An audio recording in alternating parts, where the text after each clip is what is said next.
Hi there, it's SharRon Jamison, and I am the CEO and the founder of the Jamison Group. And I hope everybody had a wonderful day. I said that I would be on at 9 o'clock, and I'm a little late. So I'm grateful to those who could pop on.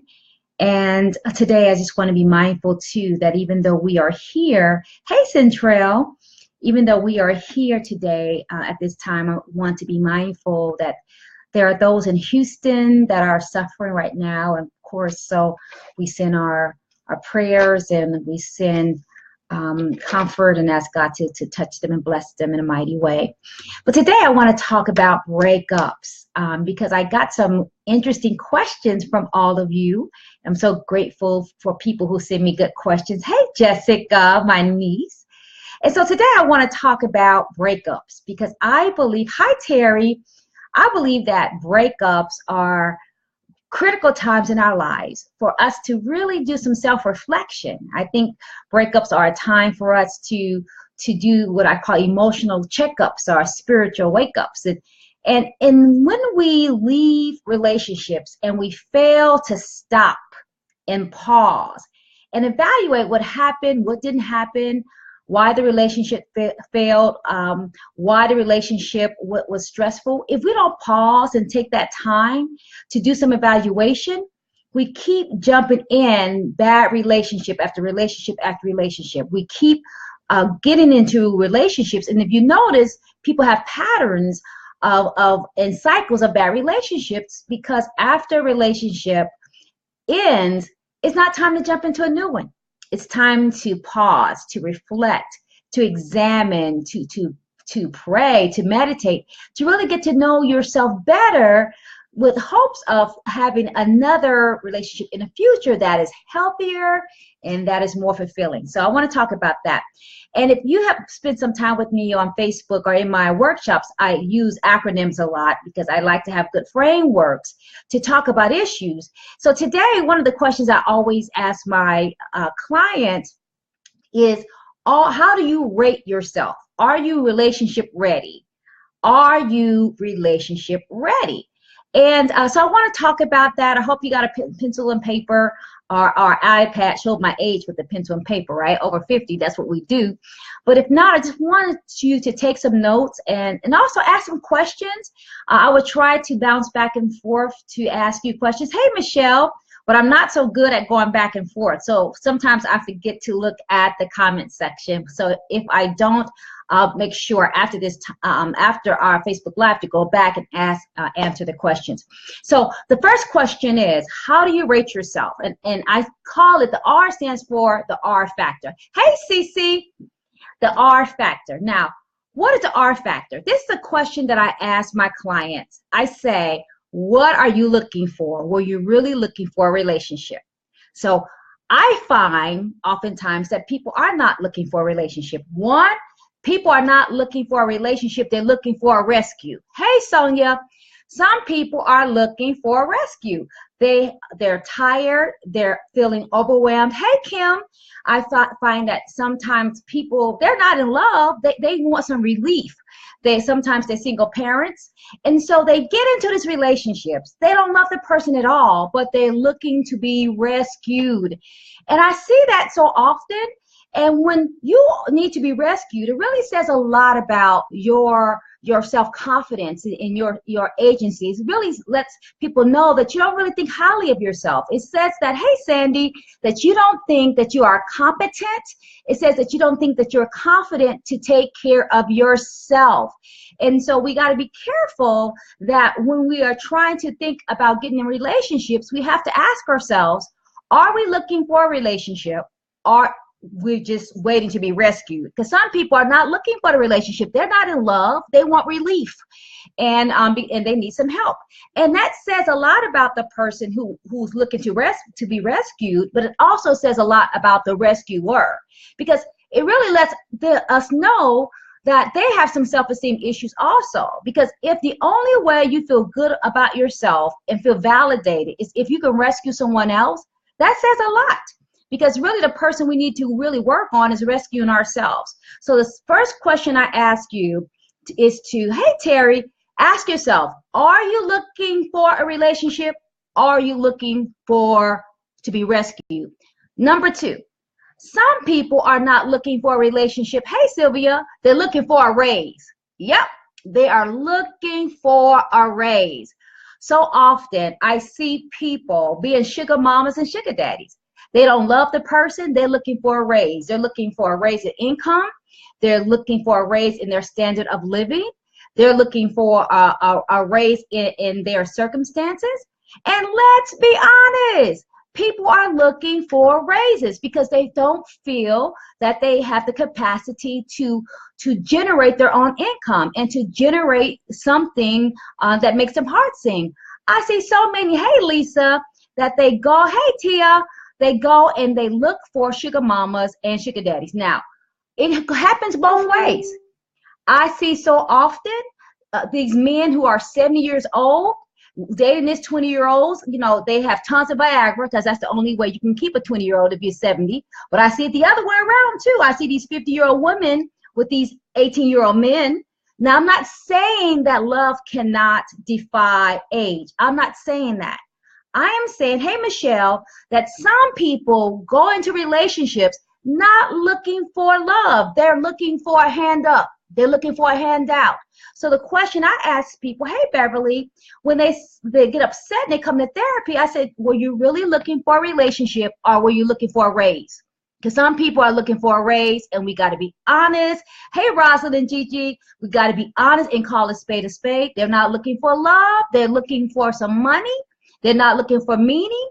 And so if people are looking for that and you get hurt, you have to ask yourself, did your motive set you up for that failure? So some people are looking for to be rescued. Some people looking for a raise. 3, some people go into relationships only to seek revenge. Yes, they do. I find so often that people date people just to show their ex that they can get someone. I say that all the time. I don't care if the person is 30, 50, 60. I don't care if they are, educated, not educated. It doesn't matter if they are high class, low class, or even if they have no class. Hey, Jesse, they do it. I see it all the time. They are looking for revenge. Now, I also see it in business relationships. I see people who used to be in alliance, break up, and then they go to the arch enemy of the other one and they destroy businesses because they don't have the relationship skills to do relationship work. Now, that's a challenge because a lot of people are in relationships and they have no relationship skills. Skills like communication, compromise, conflict. A lot of people don't have that. So they get into these relationships and they don't get their way and they seek revenge. I see it personally. I see it professionally.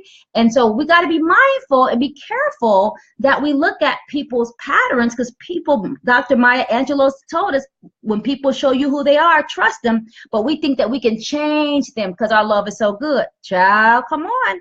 So people, the third one is revenge. 4th, people get in relationships sometimes looking for some resources. Now, I'm not talking about money. Some people, hey, Crystal and Gigi, get in relationships for greater access to people. I have found that people get in relationship not because they like you, but they like who you are connected to.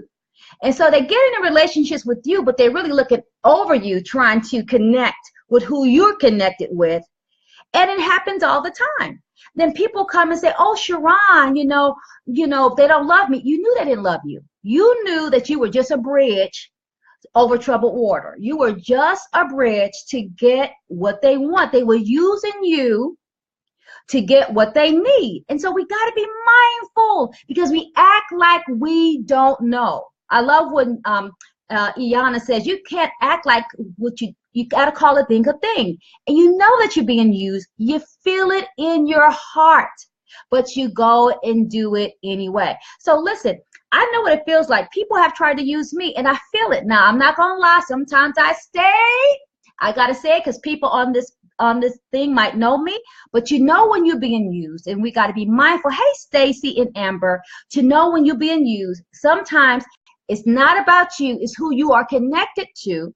And people will use you to connect to other people. I want you to recognize that. We got to understand that some people are not optimizers, they're opportunists.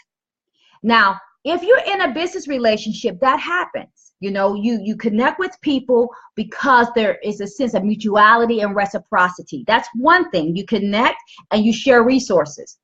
However, if you are connected and you have nothing but to offer, that is not, that's opportunistic. That's not an optimizer. And we have to be so mindful of when we're being used, because some people allow themselves to be used up. You know when you're being used, but you won't leave. And then when your self-esteem is shattered, you want to blame them, but the person who's responsible is you, because you are responsible for your own heart. So I want to say that. I know that sounds bad, but I want to say that. I'm on number 5. People get in relationships not because they love you, but they're trying to reinvent themselves. What am I saying? People get in relationships for reputation. Now, in corporate America, in business relationships, we understand that sometimes you get elevation by association. Now, that happens in business, but elevation because of association. But it is an agreement. Now, the problem is when you don't agree to it. And you know that people are trying to hang on with you because they're trying to elevate themselves. It's like they're borrowing you for extra credibility. That's exactly what's happening. And so you become their stepping stone into new networks, into new networks that they can never get on their own. They can, but they don't believe they can. So it really demonstrates that they are people of low self-esteem.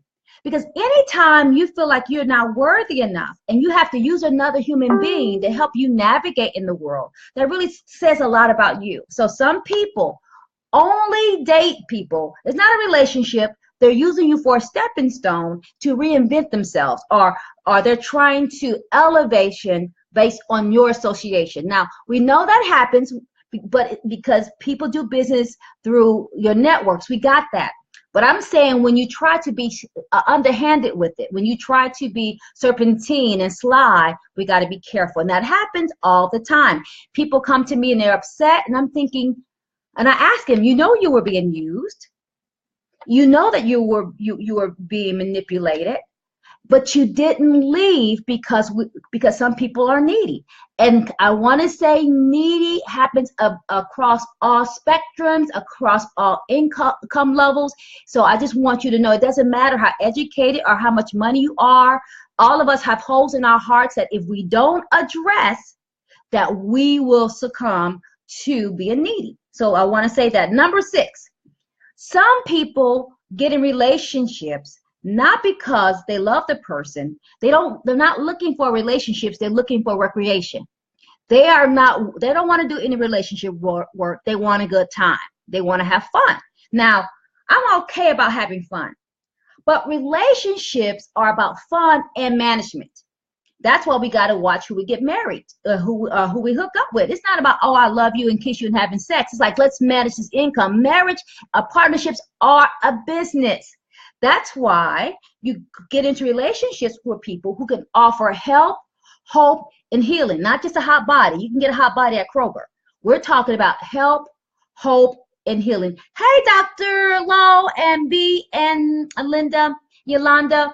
So we want to make sure that we know that. Number 7, people get in relationships because they are in ruts. Now, I have to say, I have seen people get in relationships, and I asked them, why did you get in a relationship? Oh, I was bored. I said, if you're bored, go get a pet. Don't go get a person. If you are bored, don't go get a spouse, go get a class. People get into relationships. They're not in love. They're not even in like, but they get into relationships to feel emptiness and to fill a void. So I want people to understand and identify after a breakup, were you in a relationship because you liked that person, or you were just bored and they were just a body or a date? So we got to be mindful of what that is. Number 8, people get in relationships not to be in a relationship with you, but based on religion. And I want to pause here for a moment. Religion has done some damage because it has shamed people to death. So we have people getting married because they are in heat because they want to have sex, but then they think that since they're in the heat of passion, they're scared of the heat of hell and they get married. I have seen people meet each other in Walmart on Thursday and they get married on Tuesday because they want to have sex. And they're like, oh, SharRon, the Bible says I'm a burn in hell, but the Bible says, doggone it, you should not be unevenly yoked. And you don't know that fool. And it happens all the time because religion has shamed them. So you have people getting married, they don't know each other. Because what happens is it's kind of like they really want a booty buddy, because that's really what it is. Because you after 2 or 3 days, that's a booty buddy. That's not a friend. You're not in love. You're in love with the sex, and that's call it what it is. It's a booty buddy. That is not a relationship. You're zooming each other and call it what it is, right? And then we also have people who use religion because religion has shamed them so much that they get married and to people that they don't even love, people they're not even attracted to. I see it when people who are gay, straight, lesbian, transgender. If you're gay, don't marry a straight person. And if you're straight, don't marry a gay person. And it happens all the time because they use religion because they don't have the courage and the backbone to say, listen, this is who I am. I love my pastor always talks about the difference between a sin and sincerity. And if you're gay, just marry somebody that's gay. And then if you don't try to go along to get along to make the straight people happy. Look, the straight people don't have to live your life. Tell the straight people to marry who they want to marry, and you marry who you want to marry. But I see so many people marrying people that they don't even love to be okay with religion, as if living a lie makes you closer to God. Living a lie makes you miserable. So I just want to say that. That is number 8. Number 9. Hey, Tara. People get married because they want to be the boss. I call it a ruler. And I always see people who get into relationships because they want to boss somebody around. And I tell them relationships are not dictatorships, they're relationships. If you don't want to relate, don't get married. Don't get a girlfriend. If you want to dictate, go get an animal, a pet, or a goldfish, and you go boss them around. Now, the challenge is that when people get into these relationships and they allow themselves to be bossed around, all it does is more erode their self-esteem, and it shatters their self-value, and it really speaks to low self-worth when you allow somebody, when you succumb to being a puppet in your own life. And I have people come all the time to marriage counseling, and I said, what happened? And you find out that one partner is bossing the other partner around, and the partner that's being bossed is upset, but she or he won't speak up because it goes both ways.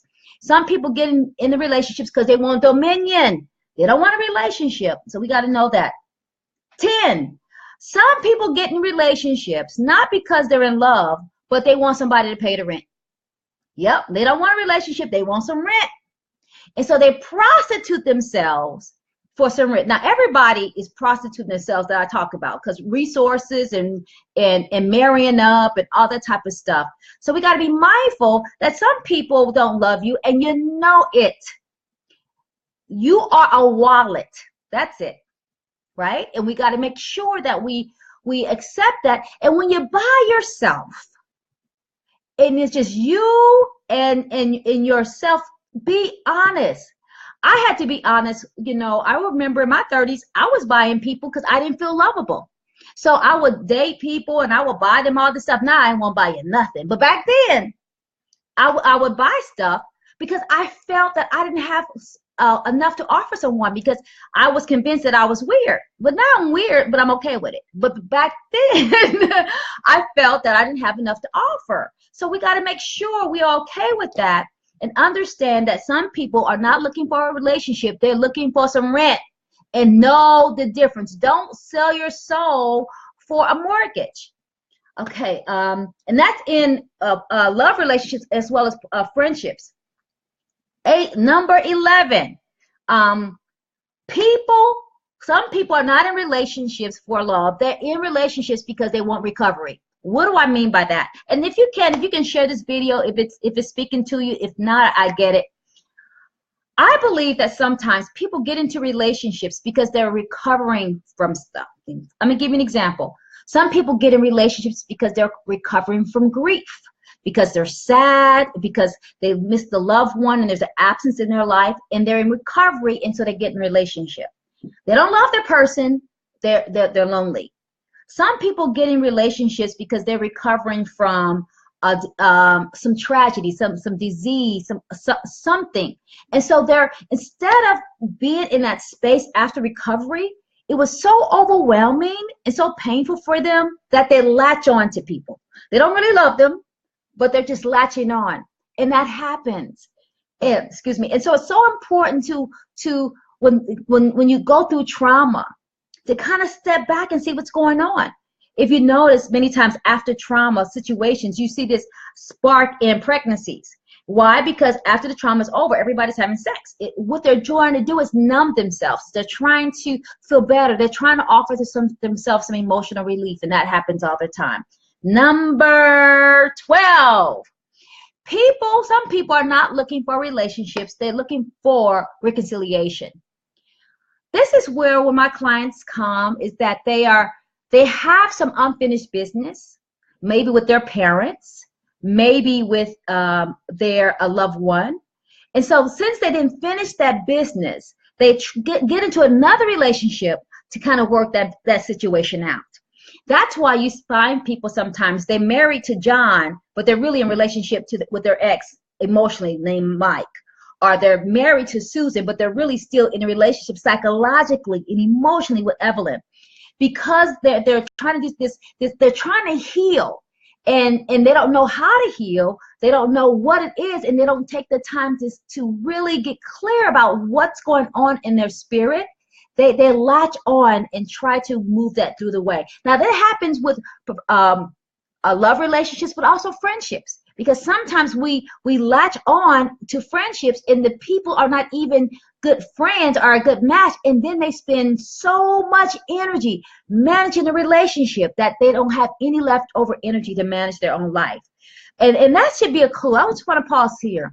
That should be a clue. When you're in a relationship with someone and you are taking all your energy to manage all the differences, to manage all the discrepancies, to manage everything, that's a sign that might not be a good match. Sometimes we stay in bad relationships too long. Sometimes we give the best of ourselves to the wrong people. And you know it's wrong, but you're embarrassed because you've been through a lot of relationships, and so you stay, and it's like you're living in hell. How do I know? I've been there. A lot of people have been there. We are embarrassed, and so we stay in relationships that offer us nothing but a headache, because we are concerned and worried about public opinion. But look, the public ain't got to live with them. The public ain't got to kiss them. The public ain't got to have sex with them. So don't worry about the public. If they want to, let them date them. But or let them date her, or let them be her friend. So I want you to kind of be aware of that. Number 13. And all of this will be, all these things will be in my new book. I've learned a few more things. 13. People get in relationships not because of love, but they're not looking for a relationship, but they're looking for a relaxation. Some people are just doggone lazy. Lazy. They have no ambition. They have no gumption. They have no grit. And they just gonna ride and stay with whoever is going to take care and run their lives for them. I see it a lot of times. People have no gumption, no sense of ambition. So whatever train is going to take them down the road, that's who they're going to pick. They don't care if they 5'2". They can be 5'2" both ways. They don't care. They can talk. They don't care. They don't care if they don't have a purpose. If they have a pulse, ain't going to let them sit down. They're going to take them. And I see people be in relationships. I'm like, that's not even your type. But the person will allow them to be a bum, will allow them to underfunction. The person will allow them to be dysfunctional. A person won't challenge them to be more, to do more, to say more, and so they stay. Because any time a person will allow them to be a bum, some people like that. Now, I'm disgusted by it, but however, it's not my relationship, right? But I just want to let you know what happens. Number 14. People stay in relationships out of redemption and not wanting to be in a relationship. What does that mean? That means that we all have done some stuff wrong. If you know some of the things I have done, somebody would kick me out the pulpit, right? But we all have done some things wrong. But when people have trouble forgiving themselves, they look for ways to seek redemption, to say, you know, I'm better now. I'm worthy now. I'm respectable now. Like me now. And so what happens is they'll try to date up to make themselves feel better. They try to have, again, respectability by association. And so when you talk to them, you can tell it's such a deep sadness in their soul. Because they feel unworthy, they feel dirty. It's really shame-based. And so they think that, well, if I marry someone, people are going to like me. And it lets me know when I see that there's a lot of self-work that needs to happen. And it also happens with friends. I see sometimes women hang out when they don't think they're cool. They want to hang out with the cool girls. Now, you think that happens when people are in teenagers. It happens when people are 30 and 40 and 50 years old too. There are still what we call, quote unquote, mean girls who are 40 and 50 and 60 years old and really exclude people because they're not their kind, their clan, or their class. We have a lot of elitist people, especially in Atlanta, elitist, cliquey types of things. And so people keep trying to prove their worth. They keep trying to get into the crowd, and it's very painful to see. 15, people get into relationships looking for restoration. What does that mean? Is that they're trying to recover. They're trying to restore who they feel they want to be. It's because there was a loss. There was maybe they lost their job. Maybe they lost their career. Maybe they were laid off. Maybe they lost their house. And so now they try to hang in and attach to people to restore what they lost, to restore. It's almost like they're trying to restore their dignity. They're trying to restore their value. And that happens all the time. And I'll just give you one more because I know I'm going real long. 16. People get into relationships not because of the relationships, but because of remorse. What I mean by that, people stay with people out of guilt. They don't like the person. They don't think the person is sexy. They are not interested in the person. They feel guilty. And it's sad because it's like they stay with the person out of pity, as if the person doesn't know that you don't love them, that you just pity them. It reminds me of The Color Purple, when initially, Celie didn't think she was enough. But let me tell you, when you do a person like that and they start getting their self-esteem back and they start feeling good about themselves, you better watch out. And when people go and manipulate people, you know they're weak, you know they're hungry, you know they're sad, you know that they're in recovery. When you go and you prey on a person's weakness and you exploit their weaknesses, let me tell you, I feel like karma is going to get you back. Because when you know someone is weak, you don't do that. It's nothing good about exploiting someone, but it happens all the time. So these are the reasons why, and like I said, in R.A.T.E, these are some of the reasons why there are more, but that's enough, I think, for today. It's almost 30 minutes. I didn't think I was going to go this long. So what I want you to do, and I'll come back tomorrow and finish the acronym, what I want you to think about is after you have a breakup, I want you to go down this list and ask yourself, listen, the relationship didn't work. Why did I get in a relationship? Was I looking to be rescued? Did I just want some rent? I didn't like that person. Was I trying to reinvent myself? Was it because of religion? Was I trying to abuse them or exploit them for resources? I want you to ask, was I just in a rut and you were just the next person that came down the Walmart line? Was it because of religion?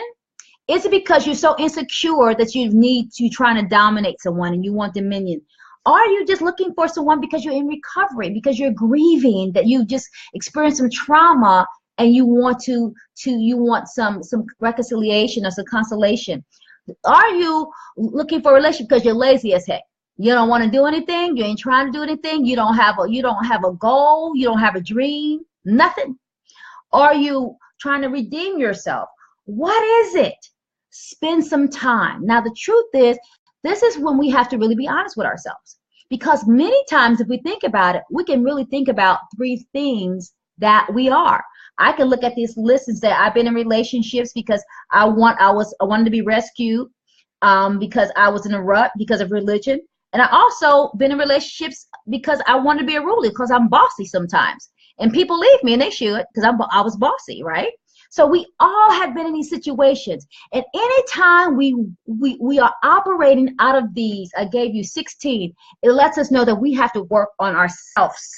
There's something lacking. There's something missing. There's something that needs to be developed. There's something that needs to be created, something that needs to be cultivated, something that needs to be intensified, something that has to be acknowledged, something that needs to be addressed, something that needs to be healed. It's so important for us to look at our lives, because our lives gives us clues all the time when something is off. Our lives provide clues when we are not in alignment. And we are our strongest when we are in alignment with our head, our heart, and our hand. Head, heart, and hand. When we are in alignment and we have done our work, when we have called out our demons, when we have analyzed and identified, that's the thing, identified our broken spaces and worked on them, guess what? Then we're in relationships. Being in relationships requires you to be proactive. You do the work on the front end to increase the success and the odds on the back end. What happens is that we get all high and get intoxicated with the adrenaline or the endorphins, and we jump into relationships. We don't even know if we like that person. We don't know if they are equipped. Because look, if you're a powerful person, a person needs to be powerful. Are you going to be unevenly yoked? A person has to have goals and dreams and values and ethics consistent with yours. So what I want you to do, I want you today to think about those things, and then I want you to really challenge yourself. And then tomorrow I'll come back and finish the A, T, and E, because this was just the R. There are really about 25 reasons why people get in relationships when they really don't love each other. But I gave you 16, so now you got to read the book for the extra 9. And so also before I leave, I want to say that in September, I'm going to have the last session of You Can Depend on You in September for 2017. And we're going to talk about this. We're going to delve deep into some of our psychological yearnings. I call it heart hunger, in areas where our heart is hungry that encourage us to make bad decisions in relationships. We're going to talk about that in September, so be on the lookout, and I'll have more information about that. So listen, thanks so much. I hope you can join me tomorrow. I'll finish the acronym. I didn't think I was going to talk for 33 minutes, but that's what happens when you give people a mic. But thanks so much for joining me. I appreciate it. I will have information tomorrow about the class, and always remember that maybe the relationships end wrong because you didn't start right. I'm going to say that again. Many relationships end wrong because you didn't start right. We got to look at our motives, and when our motives are messy, expect a messy relationship, and also expect a painful ending. Yes? So I hope this helps. Let's dare to soar higher, and I'll see you tomorrow to finish the acronym. Thanks so much, and I'm sorry that I talked so long. Hope everybody has a good evening. Bye. Blessings.